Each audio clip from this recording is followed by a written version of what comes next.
बिटशा भरसां जराशा कॉलोनी जे रहवासियुनि जो बासर पारां घर ॾाइण ख़िलाफ़ एहतजाजी मुज़ाहिरो कयो वियो। इन मौक़े ते गुलाब गुरमुख कनियो छटीह लखणो ऐं ॿियनि पारां बासर सहित गदाउसन शाह ख़िलाफ़ शारती प्रेस क्लब पहुची एहतजाज कयो वियो। मुज़ाहिरे में शरीक औरतुनि ऐं मर्दनि जो चवणो त उन्हनि बासर सहित गदाउसन शाह खां 13 रुपया फुट जे हिसाब सां 70,000 ऐं कुझु फुट प्लाट वरितो हो, जंहिंजी कुल रक़म खेसि ॾिनी आहे, जंहिंजी खेनि कची लिखत ॾिनी वई। कुझु ॾींहं अॻु में रक़म वधाए ॾियण लाइ चयो, खेसि मेहूं खपाए रक़म ॾिनी, पोइ बि ज़बरदस्ती असांजो सामान खणाए ॿाहिरि उछलाए ज़ोरी जाइ ख़ाली कराई आहे। गदा साईं हिकिड़ो ई ज़ुल्म पियो करे बसकू ॿई धुरी पैसा वठी खाए हींअर असां खां ज़बरदस्ती पिया कनि, लिखी बि कान ॾियनि था। ग़रीब माण्हू केॾां वञूं असीं, अने सभु टपड़ ॿाहिरि कढे छॾिया, माल ॿाहिरि कढे छॾिया आहिनि।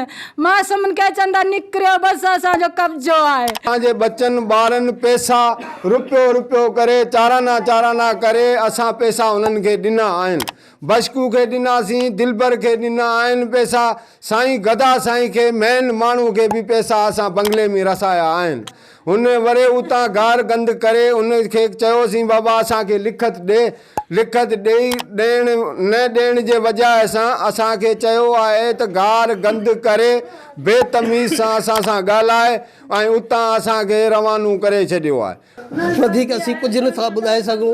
ही ग़रीबनि सां जेको ज़ुल्म पियो थिए ऐं हेॾा ताईं कैमरा करे ॾिसो, हिन ग़रीबनि सां हेॾे सियारे में केॾा वञी सघंदा, केॾी हुनजे पंहिंजी प्रापर्टी जेका बि आहे फुटी चुंडनि था, ग़रीब मिसकिन पोरियो कनि था। हाणे उहे किथां ॾींदा ऐं छा कंदा, उन्हनि सां छा ज़ुल्म आहे इहो असां सां ग़रीबनि सां। ऐं असां सां चवंदा त नाजाइज़ी आहे, असां सां वॾी नाजाइज़ी आहे। उन मुताबिक़ उते साण इंसाफ़ करे उन्हनि खे कब्ज़े थियल जाइ वापसि ॾियारी वञे। विज़िट कयो अवामी आवाज़ मीडिया ग्रुप जी वेबसाइट awamiawaz.pk।